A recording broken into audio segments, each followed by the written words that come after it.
La primera sesión. Quería dar, que antes no lo hice en la primera intervención, dar las gracias al Hotel Doña Lola por cedernos sus instalaciones, al igual que a los patrocinadores, a Cruzcampo, a Barbadillo, a Gadira y a Coza, y sobre todo al Hotel Doña Lola y al Hotel Pozo del Duque, que también iba a participar, pero como todavía está cerrado, pues no ha podido, no lo hemos podido hacer en los dos sitios como teníamos acostumbrado.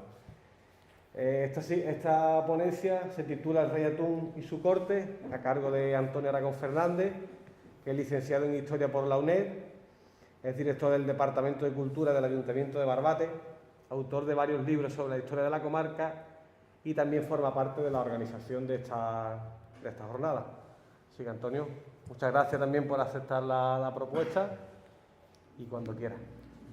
Muchas gracias por haberme invitado, encantado de estar aquí de nuevo, como todos los años. Y bueno, es un placer de venir aquí, no solo a hablar, sino también a escuchar estas magníficas ponencias como la que hemos tenido hoy con José Manuel, ¿no? Y claro, estamos en un ámbito el tema lo posibilita, ¿no? El que coincidamos en determinados aspectos, ¿no? Y Aquí, primero que nada, pues, en fin, ¿quién es el rey del atún? Pues el rey del atún es el séptimo duque de Medina Sidonia, que precisamente es el duque al que Cervantes le dedica su famoso soneto, con motivo después del asalto inglés a Cádiz. Y los cervantistas, los biógrafos, dicen que la relación de Cervantes con el séptimo duque pues no podía ser muy buena, porque no era muy normal que ningún escritor, un representante de la nobleza y además de la alta nobleza, le escribiera ese soneto y saliera tan campante, ¿no? Es una cosa que digamos que es muy sui generis, muy extraña dentro del siglo de oro, donde no se suele estilar, ¿no? Esto, ¿no? Y digamos, este encuentro que pudieron tener entre Cervantes y el séptimo duque puede venir bien por el tema de que ha habido un encargo por medio, ha habido alguien que, desde luego, tiene que estar muy bien amparado, tiene que, como se dice por aquí, tiene que tener los riñones bien cubiertos para que alguien le dedique un soneto a todo un duque, ¿no? Consejero, además, real, ¿no? Pero, en fin, también te pueden dar otras circunstancias que desconocemos, ¿no? En cualquier caso, puede mucho tener que ver con, sea José Manuel, el oficio que él tenía de proveedor de las armadas, entre ellas la de 1588, que va a la llamada Armada Invencible, que va a Inglaterra, y que es el duque, precisamente, el general que va a llevar esa armada, que va a conducir, como todo el mundo sabe, a Inglaterra. A lo mejor pudo venir la cosa por ahí. La duquesa Medina Sidonia, la difunta Isabel Álvarez de Toledo, decía que entre ellos había habido un tema por un encontronazo, porque Cervantes quería emigrar a América, estuvo en Sevilla un montón de tiempo intentando de salir a América, y el duque tenía mucho ascendiente con la casa de contratación, que tenía que dar visto bueno para que cualquiera que de aquí, cualquier español que quisiera ir a América, tenía que dar visto bueno, y decía ella que probablemente nunca se lo quiso dar, y a lo mejor estaba el tema, la enemiga esta que tenía Cervantes con él, ¿no? En cualquier caso, yo voy a intentar de ser breve, porque, en fin, la historia del rey del atún y su corte, esto da para mucho, y no es plan de ponernos aquí. Vamos a intentar de acortar todo lo posible, ¿no? El rey del atún es el séptimo duque de Medina Sidonia, y el séptimo duque de Medina Sidonia, ahora voy a pasar a hablar un poquito de él, pero antes que nada quiero decir que entendemos por corte, ¿no? La corte es una institución que está al servicio de un señor. Todos sabemos lo que es la corte real, pues viendo lo mismo trasladada a lo que es el ámbito de los señores, ¿no? Y engloba a miembros tanto de la administración central como una serie de criados que tiene la casa, ¿no? ¿Y qué se entiende por criado? Pues no entendemos aquí ahora mismo en el contexto que estamos hablando, ¿no? El criado no es lo que nos pensamos, ¿no? El criado es el servicio doméstico, ¿no? Lo que un criado hoy está vinculado a una determinada casa, y que sirve ahí en la casa, pero entonces en aquella época los criados eran toda la gente que estaba al servicio del señor, tanto en la casa como fuera de ella, ¿no? Y el séptimo duque de Medina Sidonia tiene un estado, el estado ducal de Medina Sidonia, que diciéndolo gráficamente es como si fuese la autonomía ahora, ¿no? Tiene un espacio donde se ejerce la potestad jurisdiccional, donde tiene una serie de tierras, es como una delegación del rey de una zona, donde este señor, pues, digamos que el que tiene todas las competencias en materia judicial, en materia legislativa, todas, absolutamente todas. Hay una serie de leyes que está por encima, como está la Constitución, ¿no? Pero por debajo, pues, la ordenanza del duque son las que mandan en todas las poblaciones, ¿no? Entonces el poder del duque en esa zona es total, ¿no? Y él tiene su propia corte, está gobernando un estado y tiene su propia corte, ¿no? Bueno, en fin, esto brevemente, el duque de Medina Sidonia, que es el señor de toda nuestra zona en el siglo XVI, que es el que estamos viendo. Al final hay una coincidencia con Cervantes, que el séptimo duque de Medina Sidonia va a morir en 1615 y Cervantes muere un año después, ¿no? Son contemporáneos. Felipe II muere en 1598, pero son contemporáneos las tres figuras. Felipe II, el duque de Medina Sidonia y Cervantes son contemporáneos, ¿no? Y el ducado de Medina Sidonia, pues, en fin, parte del tema de la reconquista, ¿no? Se forja a partir de una reconquista, y el estrecho es una zona fundamental porque, como sabéis, la reconquista, para que se materializara esa expansión de Castilla, pues tenían que dominar forzosamente el estrecho, porque era por donde venían los refuerzos. Cada vez que habían intentado digamos, juzgar a los musulmanes, venía un refuerzo desde África, norte de África, fundamentalmente de las poblaciones que estaban en toda la zona norte marroquí, los bereberes y tal, y le impedían que progresara esa conquista, ¿no? Con lo cual el estrecho era fundamental, y aquí surge la figura de Guzmán el Bueno, que va a ser capital, pues, un señor que, digamos, que va, en fin, le va a sacar las castañas de fuego a determinados reyes, sobre todo a Sancho IV, y se va a imponer en el estrecho, ¿no?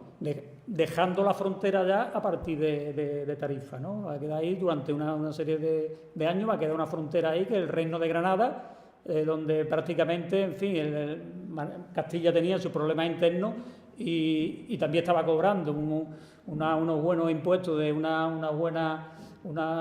estaba llegando oro fresco desde Granada, y tampoco se preocupó mucho hasta que en un momento dado, en el siglo XV, sobre todo cuando a partir del régimen de los turcos, que el imperio turco se está extendiendo, y ya llega la hora de decir, bueno, aquí corremos el peligro de volver a perder todo esto si los turcos no llegan hasta como efectivamente llegaron, hasta Argel, incluso hasta Tetuán, ¿no? Donde tenían, digamos, satélites.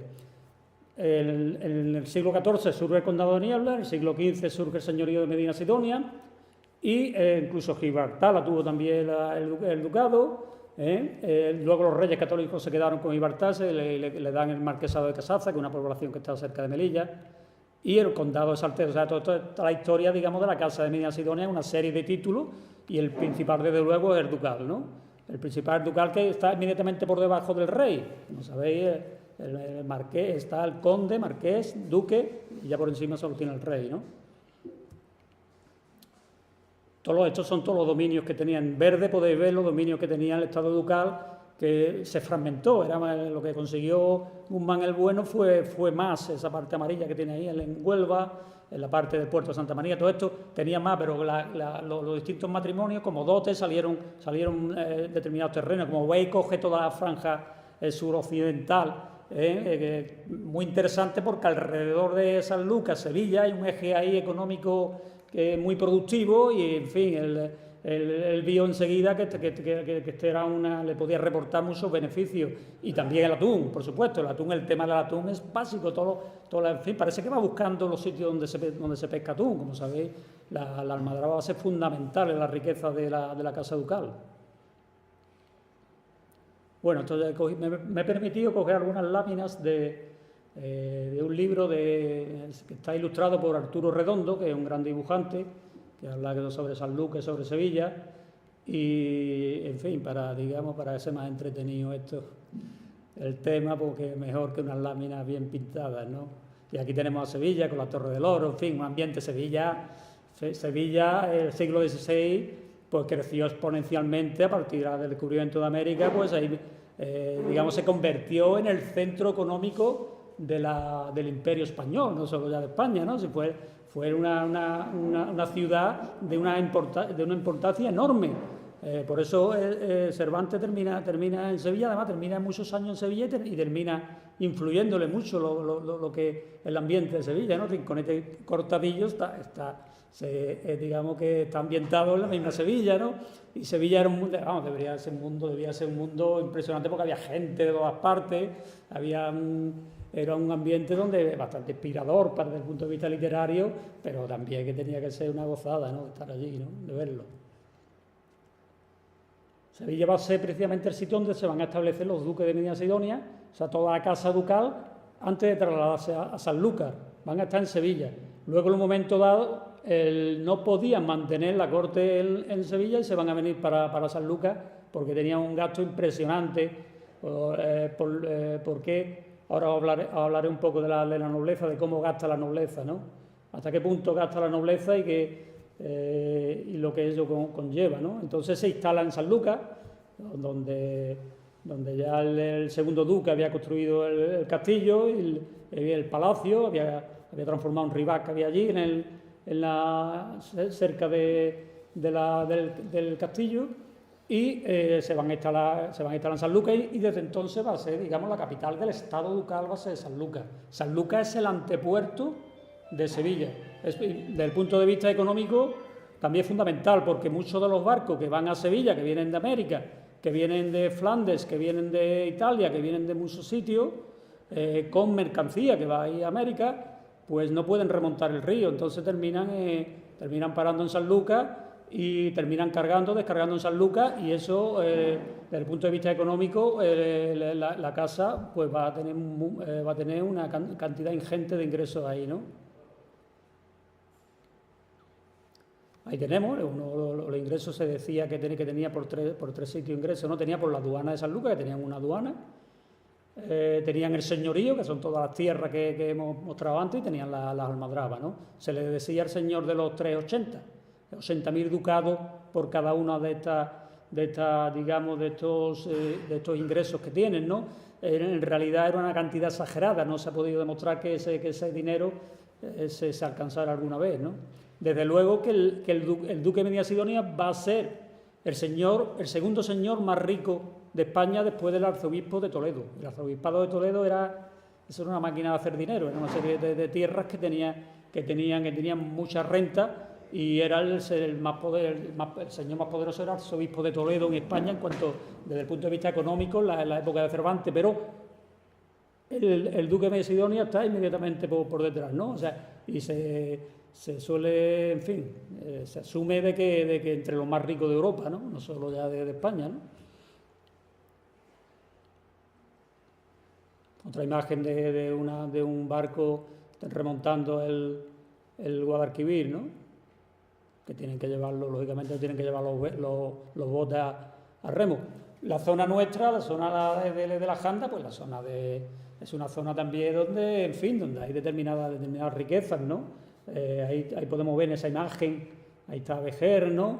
Y en esa imagen de la derecha, esto está en una obra hecha por Fernagel, donde están las ovejas. Las ovejas era la principal economía de Castilla, eran las ovejas, era lo principal, estaba por encima en todos sitios había ovejas, no solo ya el tema de la mesta, sino al margen de la mesta había ovejas en todos sitios, y la comarca estaba llena de ovejas.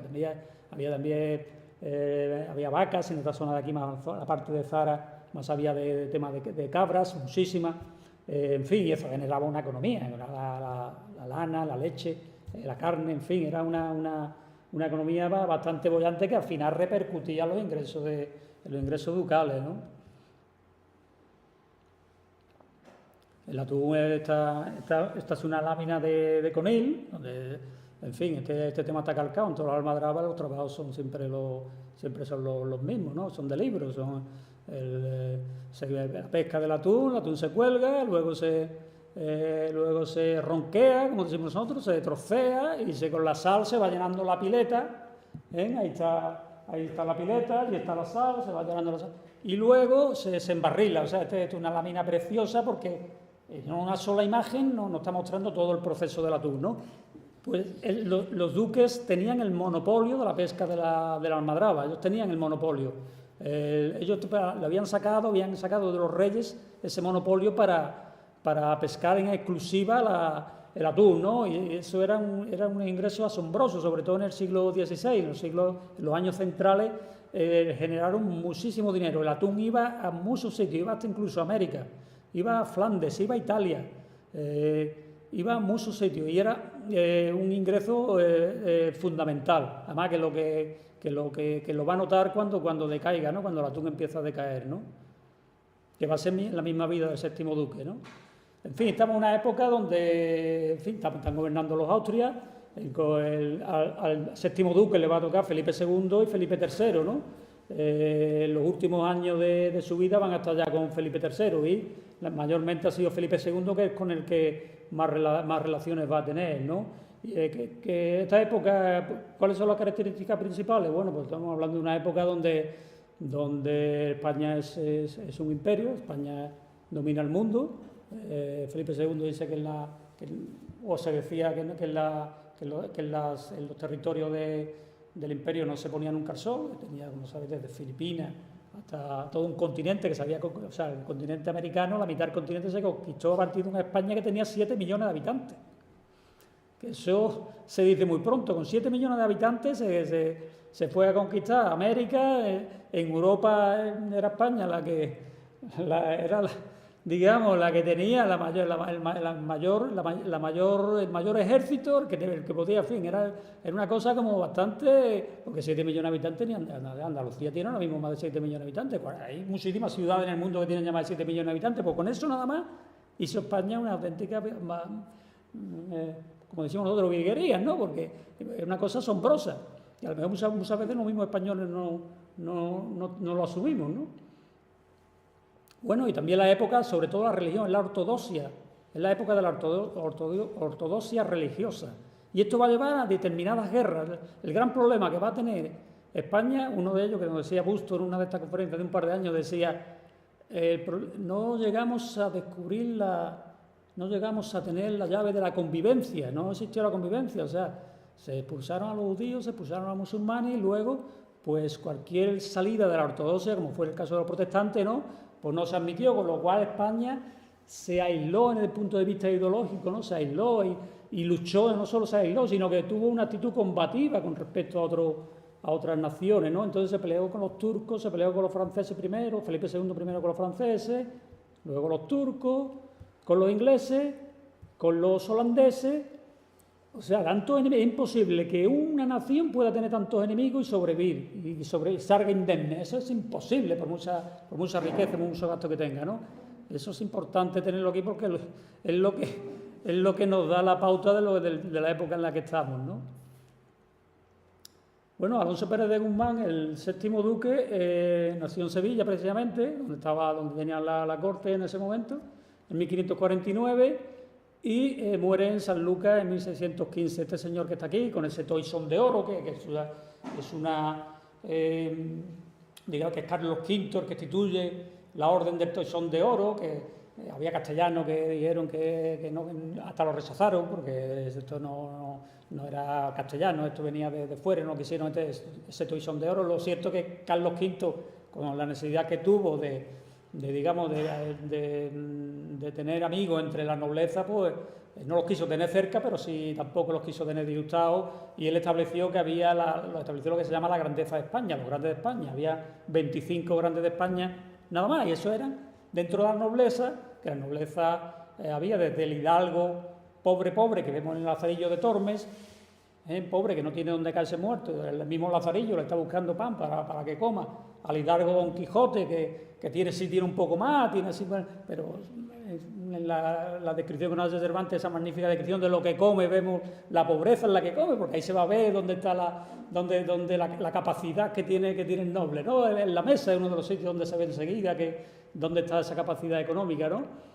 Hasta lo que Bustos llama la espuma de la nobleza, ¿no? Los que están arriba, que según Carlos V van a ser 25, los que no hay más en toda España, y uno de ellos, que luego va a ser el principal, va a ser el duque de Medina Sidonia, ¿no? Dentro de esta gente, de esta nobleza, de esta cúspide de la nobleza, ¿no? El séptimo duque se casa con la hija de esta señora tan estupenda que está aquí, que es la duquesa de Éboli, con lo cual ya tenemos ahí un campo literario también, porque la duquesa de Éboli, como sabéis, pues aquí alrededor de Felipe II, que hay tantas historias y más que todos los días van saliendo historias, y seguramente nunca podamos conocer la verdad de todo, porque Felipe II es un señor muy enigmático, muy oscuro, ¿no? Pero una de estas oscuridades estaba en la duquesa, en la princesa de Éboli, ¿no? ¿Qué relación tuvo ahí con Felipe II, que se dijo que era amante de Felipe II? Entonces le buscó el mejor partido a la hija de su secretario, que Gómez de Silva. Tenía ese secretario que era su secretario preferido, le buscó el mejor partido que había en toda Castilla, y era el duque de Medina Sidonia para casarlo con la que las malas lenguas decían que era su hija, que era Ana Gómez de Silva. La mala lengua decía que no era hija del secretario de él, sino que él había estado con esta señora y había tenido esa hija. Entonces él había hecho que había buscado ese matrimonio y de hecho puso el dinero de la dote, que eran 100.000 ducados, que eso es una auténtica barbaridad, ¿no?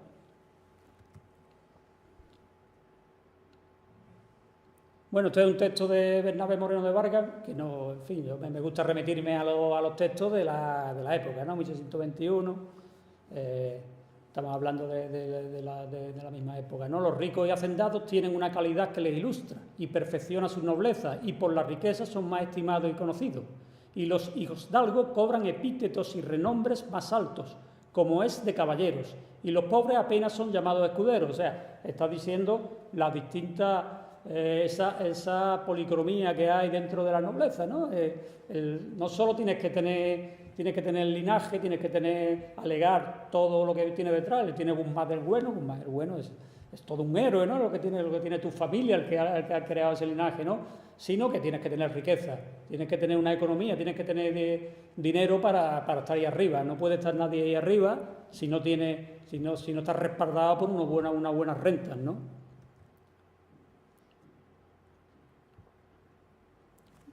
Y ahí eso nos lleva a la característica de la alta nobleza, ¿no? Esa riqueza, ese señorío, todas las tierras, hasta que hemos dicho, que una propiedad territorial y jurisdiccional, una serie de negocios. Se suele pensar que la nobleza no tenía negocios. Sí tenía negocios la nobleza. De hecho, el duque de Medina Sidonia va a tener muchos negocios, va a invertir en lo que decía José Manuel, en el ladrillo, va a tener una serie de viviendas que las alquilaba, negociaba con ellas. Tenía muchas relaciones con las Canarias, va a tener así una serie de cultivos allí en Canarias, va a tener en fin, la misma Almadraba. O sea, la Almadraba es una industria, la Almadraba es una industria, y una industria que requiere, que es muy compleja, requiere de un trabajo bastante concienzudo para mantenerlo. O sea, esa es de las pocas industrias que tenía Andalucía.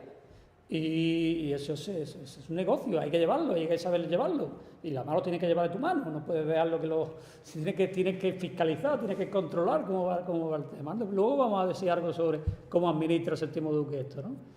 Bueno, los privilegios tienen una serie de privilegios, ellos están exentos de impuestos, que sí es verdad que hay ciertos impuestos indirectos que sí los pagan, no están exentos de todos los impuestos, hay ciertos impuestos que sí los pagan. De hecho, él se quejaba de que pagaba más impuestos que nadie, fijaos, un noble. Tiene cierta ventaja de cara a la justicia. Por ejemplo, un noble no lo pueden torturar. O sea, el noble no puede entrar, venir el alguacil y decirle, como cualquiera del pueblo llano, ¿no? Y le pegaba 4 tortas y no había nadie, se las quitaba. Un duque, eso es, no sé, un noble, aquí tienes que Eso no lo puedes hacer tan alegremente. Y menos porque lo tienes por encima, o sea, menos cuando él está en la cúspide de la jurisdicción, ¿no? Luego el lujo y la ostentación, o sea, no puede ser duque y que eso no se perciba, que eso lo tiene que percibir en cuanto te vean. O sea, tú entras por la puerta y el duque ya nada más que la ropa que lleva, o sea, eso vale un dineral. La ropa que lleva, por el tema de los tejidos, por el tema... viene de cualquier parte del mundo y eso vale un dineral. Y además la ropa esa que se pone 3 días, ya no lo pueden ver 4 veces con la misma ropa. O sea, entonces ahí está el oro, la seda, los brocados, todo el tema, todo lo que implica, ¿no? Toda la pompa que eso lo ve desde lejos, ¿no? Y después se le supone una serie de virtudes, la valentía, la liberalidad. O sea, el duque cada vez que se mueve, que va a algún lado, va dejando propina por todos sitios.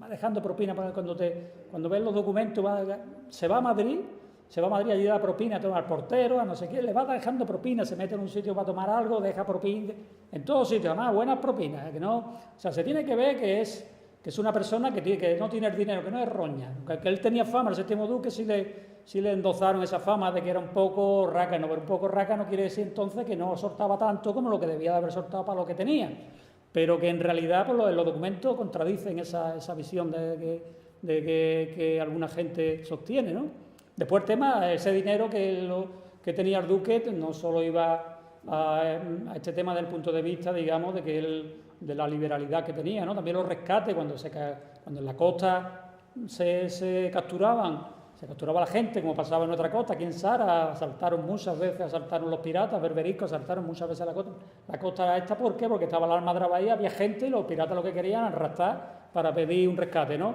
Pues entonces la familia iban a buscarlo, iban allí a los duques a pedirle dinero para rescatar a quien fuera, ¿no? De hecho, llegó un momento en que estableció un dinero, porque la gente dejó de venir a la pesquería por determinadas circunstancias, entonces él estableció un dinero en caso de que viniesen los piratas y te secuestrasen.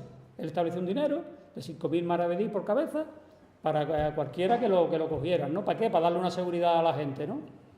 En fin, esto que os he dicho de dádivas y propinas, ¿no? Que había por todos sitios. Después, también desde el punto de vista también religioso, estamos hablando del tema religioso, pues ahí en temas fundaciones, en temas de los hospicios, hospitales, ahí iba mucho dinero del duque, ¿no? Después tenía la despensa, que tenía lo que decíamos antes, ¿no? La despensa tenía una despensa muy nutrida, muy variada, había alimentos de todo tipo, allí llegaba de todo, muy controlado, como vamos a ver ahora por los mismos criados, ¿no?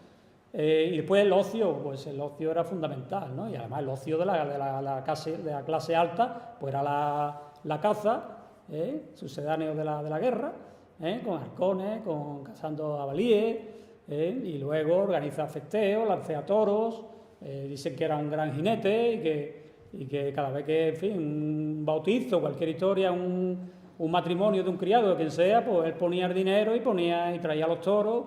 Venían muchos de ahí, de Tarifa, de la zona de Medina, se los llevaba a San Lucas y ahí cuando era joven los lanceaba él y ya luego pues el hijo o quien fuera, ¿no?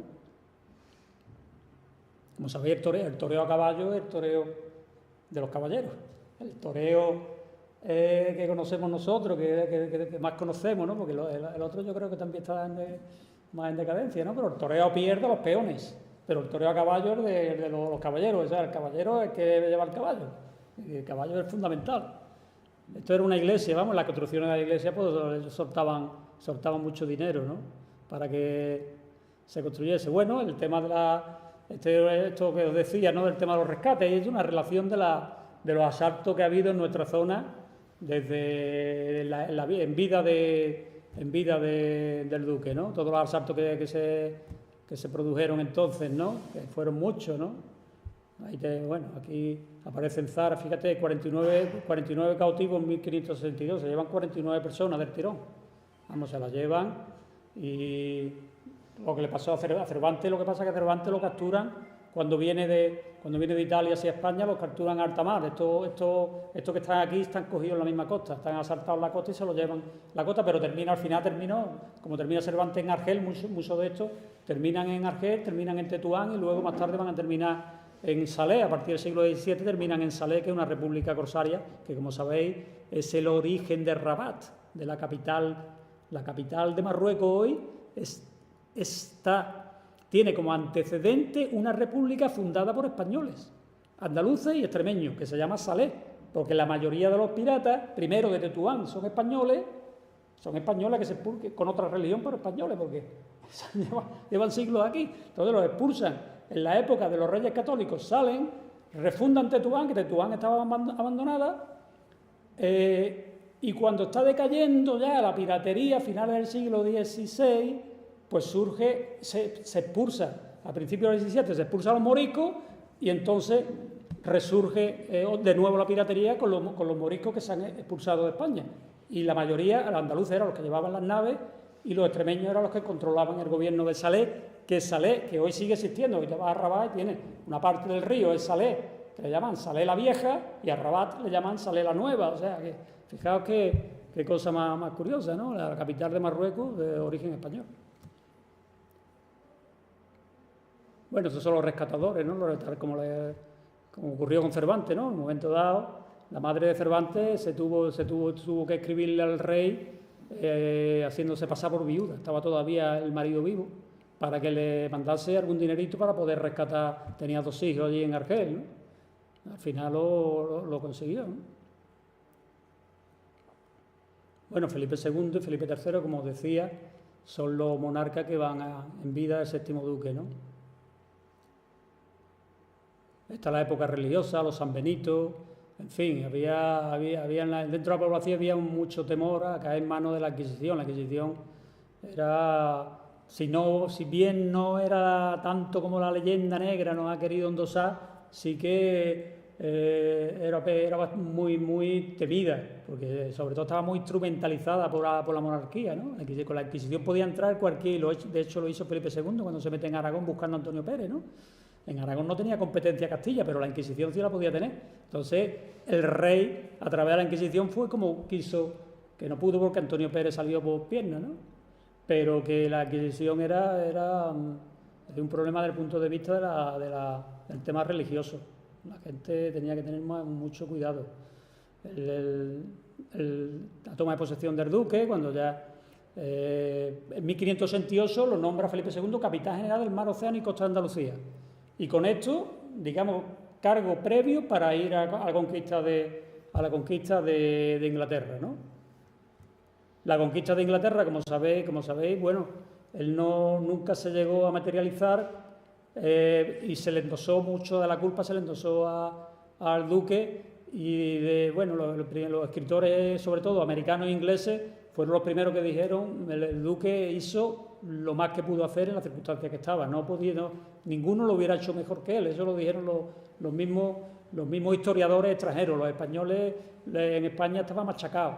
Ya últimamente se ha reivindicado un poco su figura porque es verdad que en fin, es que un barco no es cualquier cosa. Para mover una flota y llevarla hasta una nación, invadirla en las circunstancias del Canal de la Mancha, pues eso no es nada sencillo. Eso no es sencillo y desde luego no lo consiguieron 3 flotas, ¿eh? Fueron 3. Después de la flota de la Invencible fueron 2 más.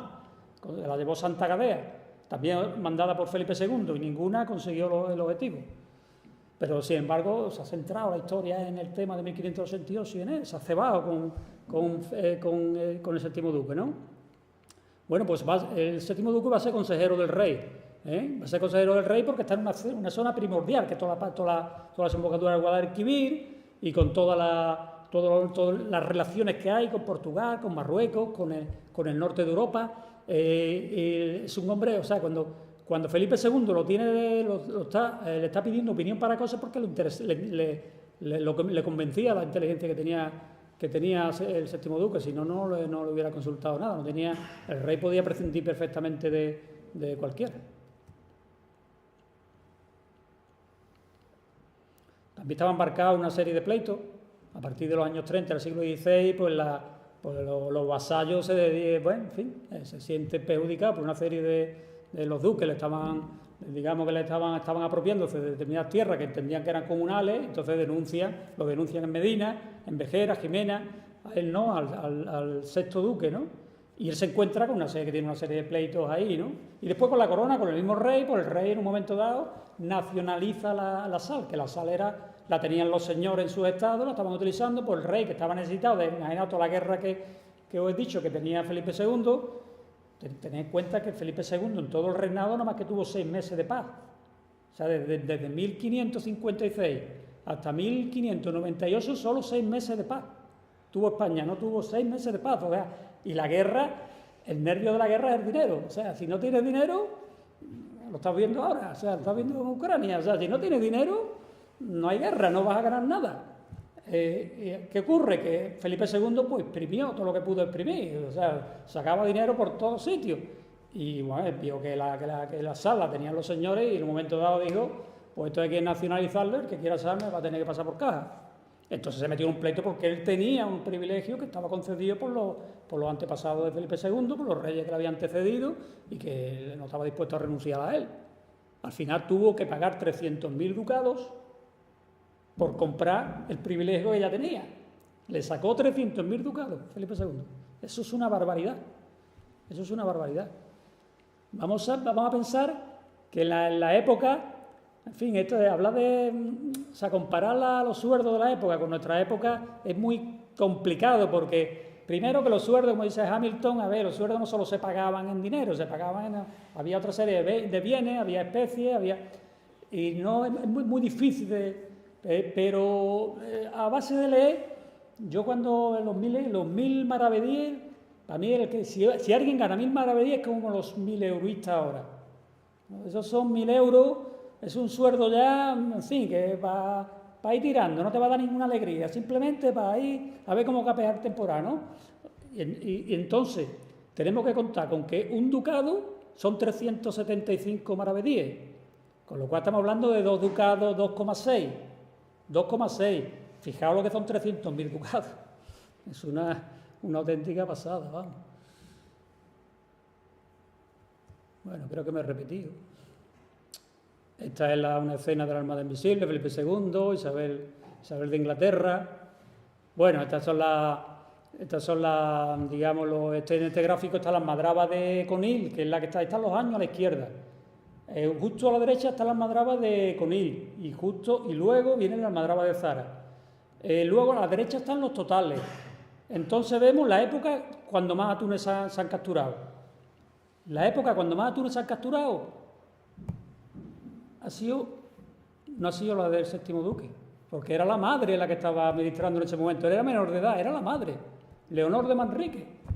O sea, cuando más atún se ha cogido de toda la historia, porque esto es estamos hablando ya hasta 125.000 atunes. Imaginaos 125.000 atunes, de ahorita años y años para cogerlo ahora mismo aquí en toda la almadraba.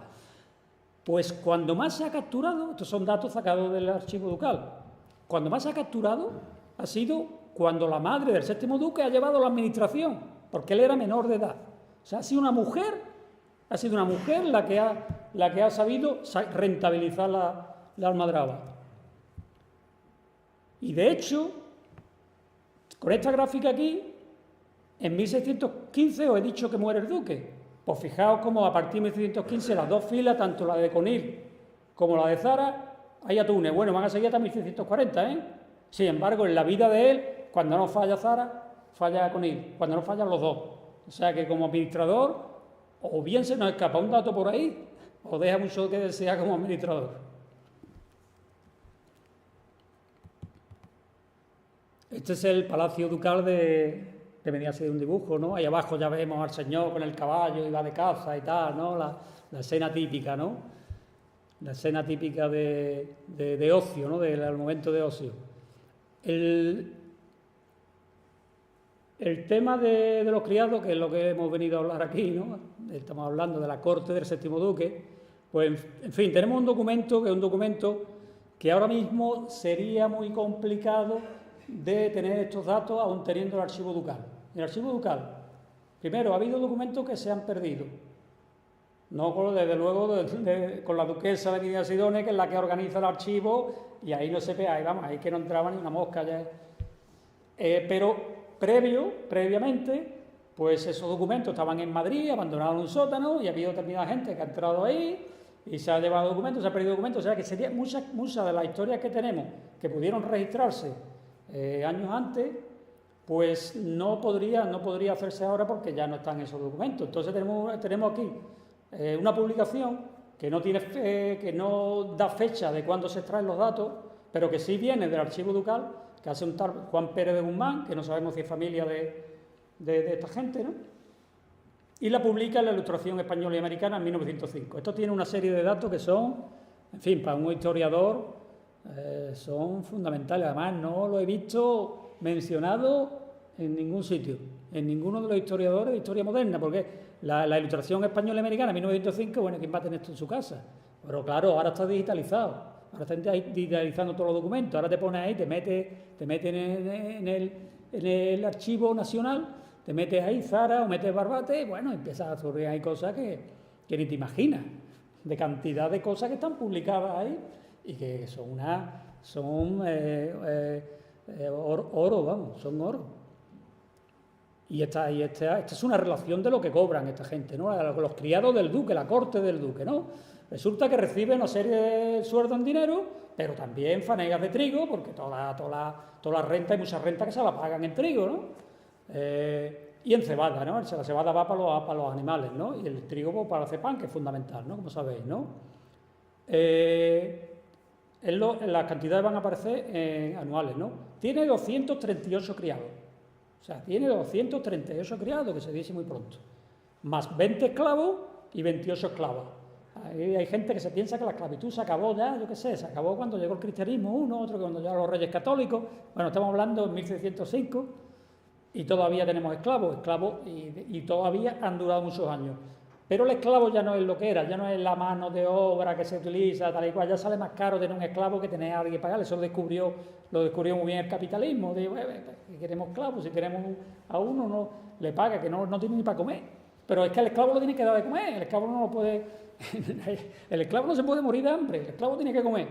Entonces, en esta época es como el esclavo es como dentro del prestigio, ¿no? Tiene los criados y tienes esclavos. Y claro, como eso lo mantiene, esto no lo puede hacer cualquiera no puede tener esclavos. Aquí en Vejer había gente con esclavos en esta época. Pero los ganaderos, la gente que estaba en una posición alta, que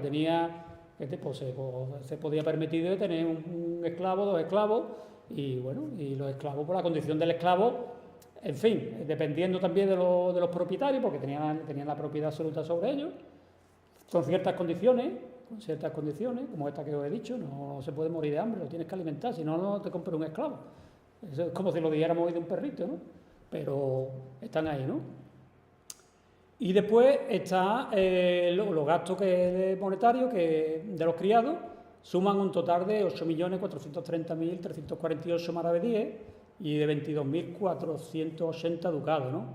El criado que menos cobra 3.000 maravedíes y el que más cobra 450.000 maravedíes. Y sorpresa, los 450 maravedíes los cobra una mujer. Estas son cosas que muchas veces cuando estudias la historia, claro, tú vas con una idea preconcebida y luego resulta que te encuentras con muchas sorpresas, que son excepcionalidades, no es lo común ni lo normal, pero, oye, pero ahí está, claro, te produce una alegría que no me vea, ¿no? O sea, el criado tiene su cámara, la cámara del duque, donde hay 23 criados, ¿no? La cámara del duque es como su habitación particular, ¿no? Y ahí, desde que se despierta por la mañana, lo ayudan a vestirse, no se viste, o sea, el duque no se viste solo. El duque hay que vestirlo, ¿eh? El duque hay que vestirlo. De hecho, eso, Napoleón todavía, la frase que se le atribuye a Napoleón, vísteme despacio que tengo prisa, ¿no? O sea, no se vestía solo, lo vestía un criado. Pues igual, aquí lo visten los criados, ¿no? Y aquí hay una serie de gente que está en la cámara, que en fin, tiene todo, hay mozos de cámara y tal, y hay mozos de retrete también. O sea, fijaos hasta qué punto, ¿no? Mozos de retrete. El retrete entonces era la habitación última del duque, ¿no? Donde tenía ahí un bacín, una especie de escupidera, donde él hacía sus cositas y eso. Bueno, la escupidera no se podía retirar de cualquier manera, y además todo esto era como un protocolo, todo esto era un ritual. O sea, para llegar y retirar la escupidera llegaban allí con un pañito limpio que tenía que estar bien lavadito, bueno, no lo tuviera, para coger la escupidera, ponerle... ¡Wow! Esto era todo un ritual todos los días, esto no era cualquier cosa, ¿no? No obstante, no tenemos ninguna constancia de que ocurriera aquí como ocurría en Inglaterra con el mozo que le llamaban, el mozo de Bacín que tenía allí, que era el mozo de las heces. Ya Enrique VIII tenía el mozo de las heces, esto estamos hablando de... Esto escrito por historiadores, no está escrito, no está leído en uno que ha ocurrido, que ha visto una paginita ahí en Facebook, ¿no? Por historiadores ingleses. Tenía el mozo de la S que le limpiaba las reales posaderas a Enrique VIII, o sea, se lo limpiaba, o sea, el tío ni eso. Y esto no lo tenemos aquí, no lo he encontrado yo eso que ocurriera en España, ni con el rey, ni siquiera con los duques, que tuviera una persona ahí para que, en fin, que entrara en esos pormenores, ¿no? Luego está el servicio interior doméstico del duque, donde, la guardarropa, alboradores, los cocheros, los tres porteros. Esta gente están en nómina, ¿eh? No ocurre como con la madre que eran las hijas de las hermanas de Cervantes, que le trabajaban, digamos que trabajaban, como tú decías, ¿no? Por una cuestión de, en fin, cobraba trabajo hecho, no. Estos están en nómina, los tienen allí y los están pagando un sueldo anual. Además, normalmente muy generoso. La duquesa, aquí la relación que encuentro, la publicación, el aposento de la duquesa lo ponen al final, ¿no? Porque el tema de mujeres lo dejamos al final. Yo lo traigo al principio porque al fin y al cabo estamos hablando de la cámara de la duquesa, igual que el duque tiene su cámara. Como sabéis, esta gente no dormía juntos, sino que cuando había gana tal, pues entonces se iban a una habitación y ya fuera. Pero siempre dormían separados, ¿no? Porque claro, el duque el señor, no el duque, el señor, el rey, cual fuera, pues podía tener su historia por ahí y no tenía por qué, ¿entiendes? Y si le daba la gana pues estar con otra, pues estaba con otra. Aquí se dictaron normas, de hecho hay algunas que las podemos consultar, Felipe II, porque claro, aquí estamos viendo una serie de señoras que vivían ahí en la casa, entonces todos los criados, había mucha gente, por fin, joven y menos jóvenes, pues había aquí, podían darse historias que los señores no estaban dispuestos a consentir, entonces dictaron unas normas para que les procuraran de guardar la compostura y no extralimitarse con ninguna de las mujeres que había en la casa, ¿no? Ella, la duquesa, tenía cinco damas nobles, que las llamaba prima, como el rey llamaba al duque primo. De hecho, eran familias, toda la nobleza alta tenía familia, estaba emparentada con la realeza, ¿no? Y la vestía con proporción al rasgo, ¿no? Le hacía regalo de joyas, preseas y dotes de consideración. No le pagaba, pero vamos, estaban muy, muy bien dotadas. Después 3 hijas de caballero que servían además a la duquesa en otros servicios domésticos. Aquí tenemos que costura, plancha y aseo, y cobran 450.000 maravedíes anuales. ¿Por qué? Porque no le están haciendo esto a cualquier persona, se lo están haciendo a la duquesa. Digamos que estas personas no son los que le cosan a la duquesa, le place, no, son las personas que tiene alrededor ella y con la cual se siente, pasa su día a día, porque si no sería aburridísimo. Entonces, porque con el duque está poco tiempo, o sea, sería aburridísimo. Ella tiene que tener siempre la asistencia de mujeres alrededor, 9 meninas que tenía también, que le pagaba los vestidos y regalos. 2 de ellas, si querían ser monjas, pues tenía asegurado de ir al convento de regla. 6 ayudas de cámara, 28 esclavas judías y moras. O sea, un dato curiosísimo, porque a esta altura, en 1605, fíjate, tenemos judíos todavía, que decía que no había judíos en España. Pues hay 28 judías, pero estos son judías, ¿de dónde han venido? Están venidos de los apresamientos que se están haciendo en el mar. O sea, se están haciendo apresamientos ahí a barcos españoles, y están vendiéndolos como esclavos, porque si no, no tiene sentido que estén aquí, ¿no? Bueno, como sabéis, los judíos fueron expulsados, los que no se convirtieron. Y después, y moras, ¿no? Que dicen lo mismo, ¿no? A todas estas mujeres se les daba de comer, vestir, estamos hablando incluso de las 28 esclavas. O sea, no tenían una mala vida, se les daba de comer, de vestir, de calzar, y encima 300, o sea, les pagaba, ¿entiendes? Se les daba dinero, porque el esclavo también cobraba, ¿eh? El esclavo cobraba por su trabajo. Si el duque o quien fuera decía, lo dejaba ahí un día tras hacer un trabajo, pues cobraba y no había problema, pero es que ellos también le pagaban, ¿no? Y después, pues tenía 11 viudas cuando se quedaban los criados, muchos criados de la casa morían, la viuda la recogía la duquesa y la mantenía, para que siempre tuvieran su vida arreglada, ¿no? O sea, que estamos hablando de 33 criadas que tiene ella, que estas sí son criadas particulares de la casa, más 28 esclavas.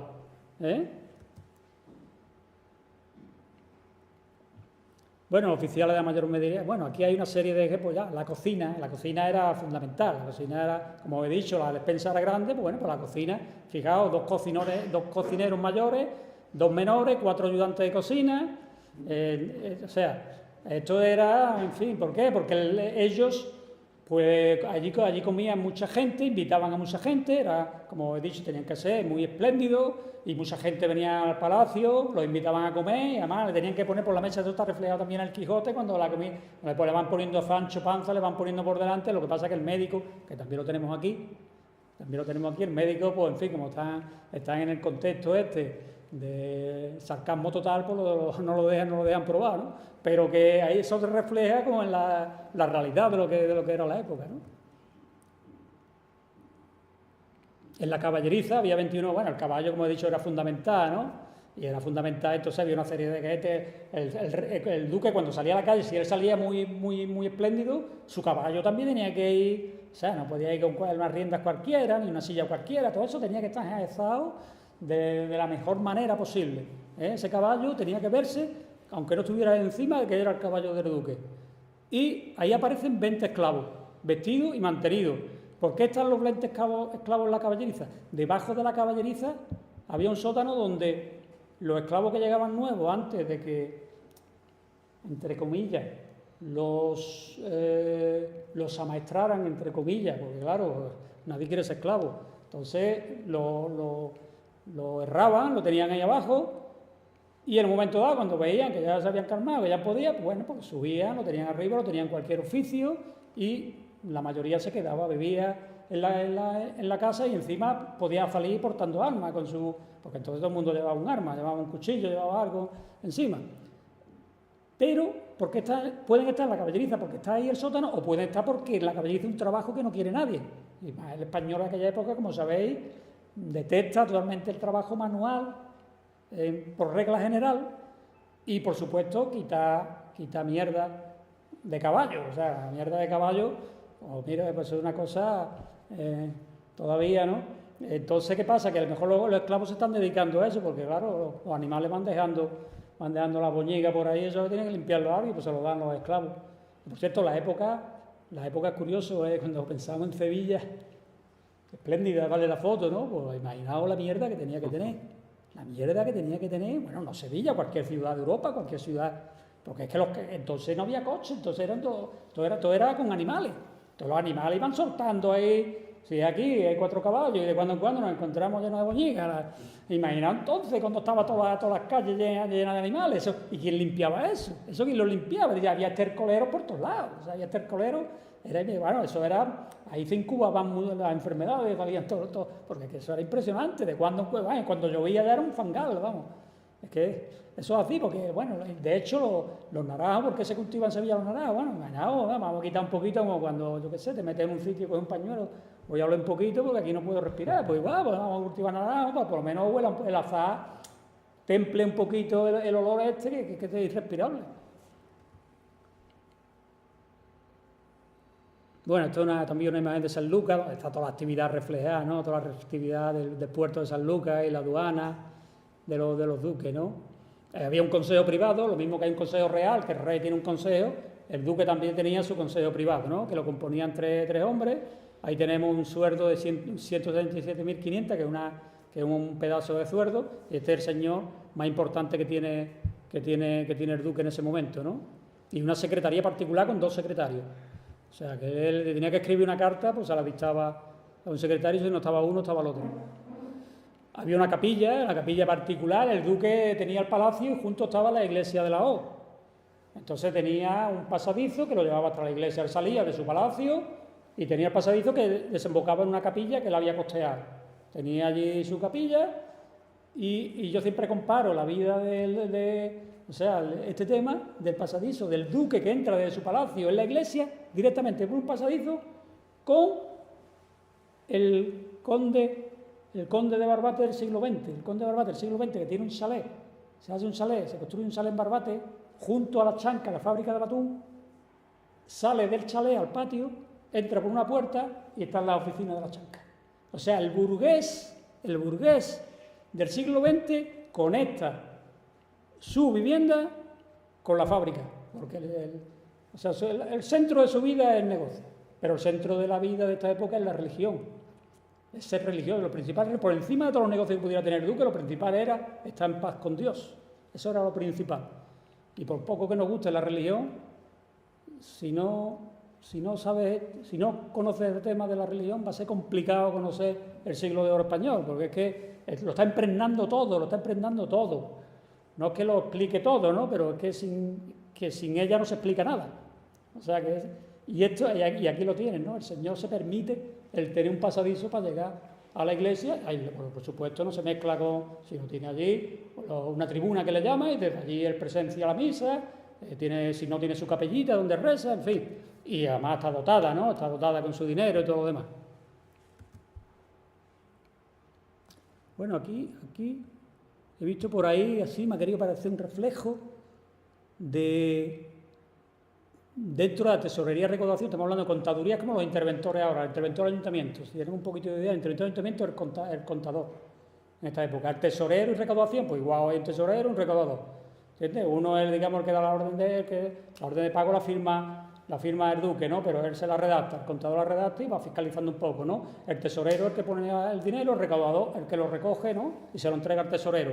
Bueno, estamos viendo aquí un medidor de trigo y un tonelero de la chanca, que se llama Gutiérrez Juanes, que este es el tuerdo más bajo, si os acordáis, os dije, el tuerdo más bajo que había era 3.000 maravedíes, pero tiene un tonelero de la chanca, uno que se dedica a controlar los toneros donde va el atún, ¿no?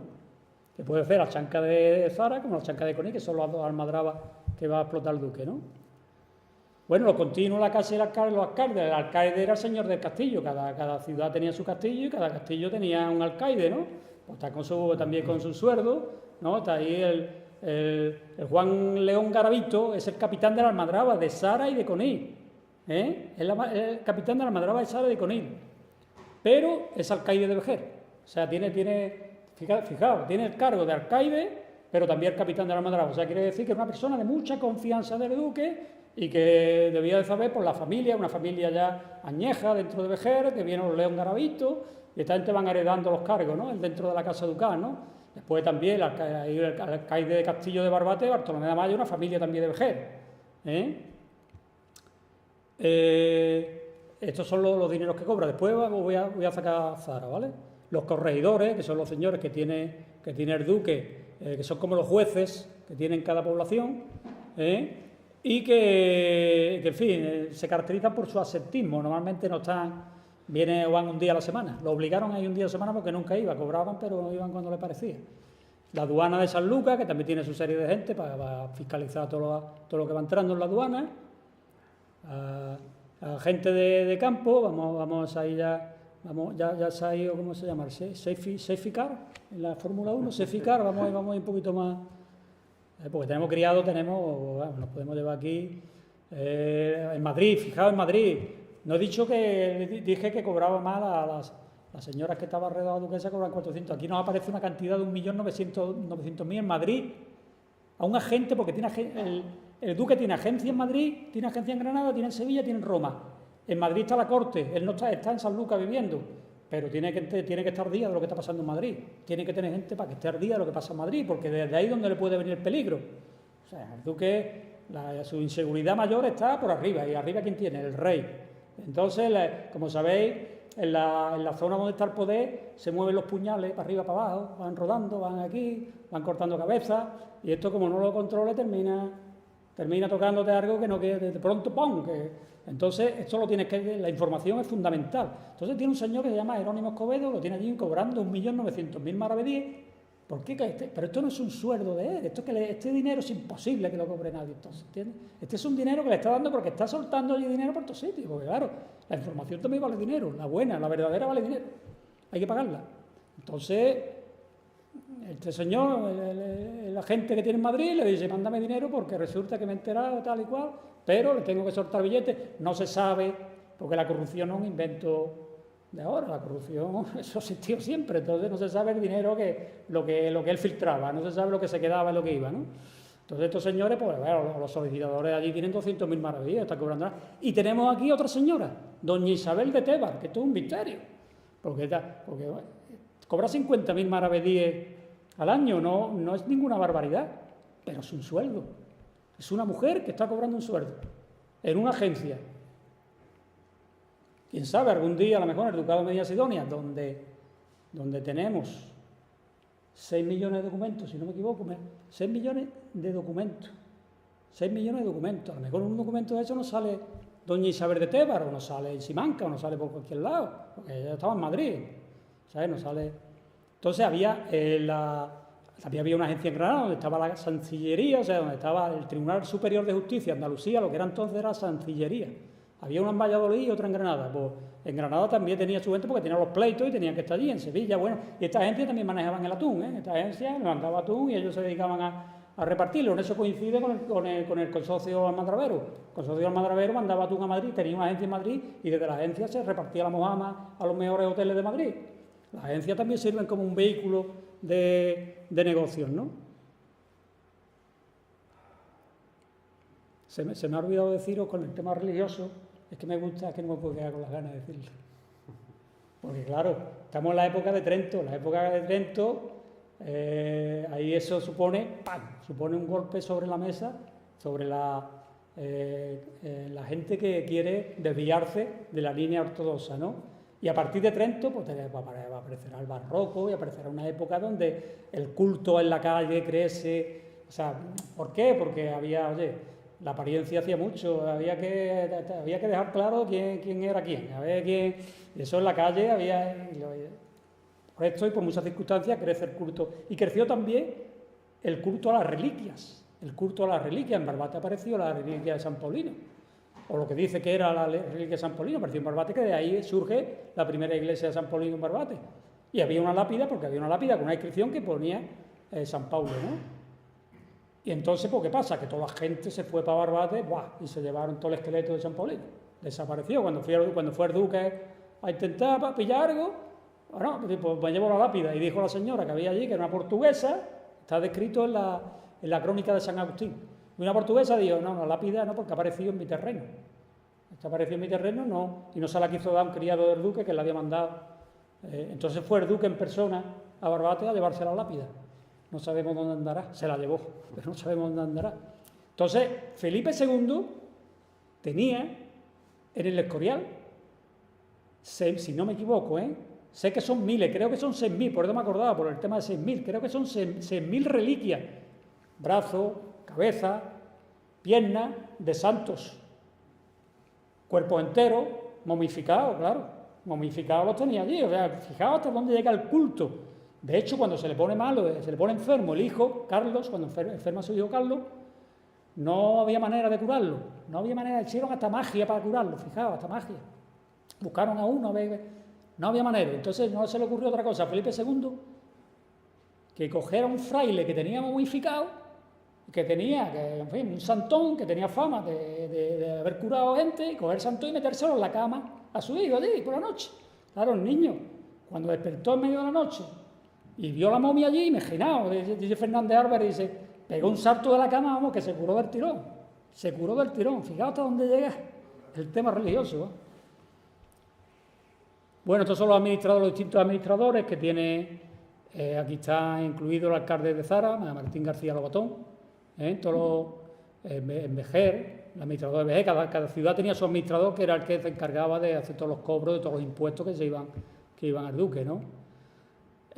Sumaban los gastos presupuestados de la Casa Ducal, pues 47 millones de maravedíes, 10.900 fanegas de trigo. Si multiplicáis más o menos cada fanega por 40 kilos, pues saldrá como medio millón de kilos, y 1.850 de cebada. A esto hay que sumar 3.000 ducados para alfileres de la recámara de la duquesa. O sea, pues había una cantidad también que había que sumarlo ahí porque los gastos de la duquesa, ¿no? El conde de Niebla, que es el hijo del duque, los hijos de los duques se van a llamar conde de Niebla, lo mismo que hoy se llaman princesa de Asturias o príncipe de Asturias, los hijos del rey y la reina. El primero, que va a heredar. No, ahí no hay problema, ya sabes que se va a hacer que va a heredar, que sea príncipe, en este caso princesa, va a heredar. Pues aquí ellos tienen al conde de Niebla. Por el conde de Niebla, pues nada, pues para alimentos le mandan 20.000 ducados, con 20.000 ducados como un ejército. Fijaos cómo estaba viviendo en Madrid. Más las galas que tenía, en fin, que todo esto eleva la cantidad a 150.000 ducados. 150.000 ducados eran los gastos del duque. No nos dice nada de los ingresos, nos dice todo lo que gastaba, ¿no? Y dice el artículo de este señor, dice, es dudoso que en la actualidad exista poderoso señor de tierra en el imperio ruso, magnate opulento de la Gran Bretaña, ni favorito de la fortuna en los descantados Estados Unidos, cuya renta represente el valor de las que al principio del siglo XVII disfrutaba la casa ducal de los Guzmanes Medina Sidonia. Parece que nos está hablando de la actual, te pones a leer, los rusos, los ingleses, los Estados Unidos, parece que en un siglo y pico no ha cambiado la cosa. Pues ya él entendía que las rentas que tenía, que es dudoso que en esa época alguien pudiera tener tal cantidad de dinero, tal cantidad de ingresos, pero aquí hay que tener en cuenta una cosa, que estamos hablando de un Estado, no estamos hablando de un señor, de un magnate de hoy, de cualquiera de hoy, que lo que gana... No, estamos hablando de que está administrando un Estado y eso lleva una serie de gastos como hoy, ¿no? Entonces, no es exactamente un señor opulento que está cogiendo, pero lógicamente un buen trozo de ese pastel lo está utilizando para su propia casa, para determinados criados, o sea, que le está viviendo a cuerpo de rey, o sea, no se puede quejar, tiene una vida, vamos, muy afortunada. Y, en fin, yo creo que ya estamos terminando. Bueno, claro, como estamos en Zara, pues tenía que traer el castillo de Zara. Bien, totalmente modificado, porque como sabéis, el castillo de Zara, pues vinieron, sobre todo las reformas, que son las que más van a castigarlo. La reforma del Consorcio Nacional Madravero, ¿no? Metiéndole ahí una vivienda que en principio no estaban. Pero sí que conserva ciertas partes que ha perdido, lo que era la espadaña que tenía. Tenía una espadaña y tenía una capilla antes el saladero. Lo que hoy iglesia era un saladero, no era iglesia. Ahí dentro había una capilla y fuera había una iglesia, sabías, una iglesia, ¿no? Fuera del castillo. Y las dunas esas que vemos ahí en esta foto de los años 30, esas son las dunas que permitieron a muchos asaltos piratas que subieron. Fijaos la rampita tan buena que tenían para subir y para colarse, y las murallas no servían para nada, ¿no? Porque en el momento que no quitaban la arena de ahí, el levante acumulaba, hacía esto como las murallas hacían, como una especie de paravientos ahí empezaban, bum, se acumulaba la arena y subían y asaltaban, entraban. Por eso los testimonios que tenemos son muchos, pero los que no tenemos seguramente sean muchos más, ¿eh? En fin, que la historia sigue abierta. La historia esta sigue abierta. En el Ducado de Medina Sidonia hay muchísimos documentos esperando que venga alguien con tiempo y con un poquito de dinero, la mínima parte de lo que tenía el duque para estudiarlo, y vamos a descubrir, nos queda mucho por descubrir, y yo de luego espero que en esta jornada, pues en fin, entre lo que se sabe, lo que mucha gente sabe y que sin duda terminará exponiendo aquí, y lo que nos queda por saber, tanto en el tema literario, que yo entiendo que el tema literario, quién sabe, a lo mejor alguna vez nos surge también, o sea, dentro de esos 6 millones de documentos, igual surge algo que nos dé una pista sobre el tema de Cervantes. Sería la alegría de nuestra vida, creo. Sería la alegría de nuestra vida. Pero, oye, no vayamos tampoco, oye, puede ocurrir, ¿eh? Hay sorpresas, la historia da muchas sorpresas, ¿eh? Y bueno, la foto de nuestro querido Cachón. El querido Cachón, como sabéis, no es un río, no es un río, lo llamamos río Cachón, pero el Cachón por definición es el agua del mar que entra hacia adentro y que entra dentro de esos flujos y reflujos, según decían, que le había dado nombre a la palabra cachondeo, pero eso no está demostrado. Lo que sí está demostrado es que había mucho cachondeo aquí cuando en la época de los duques, ¿vale? Muchas gracias por vuestra atención.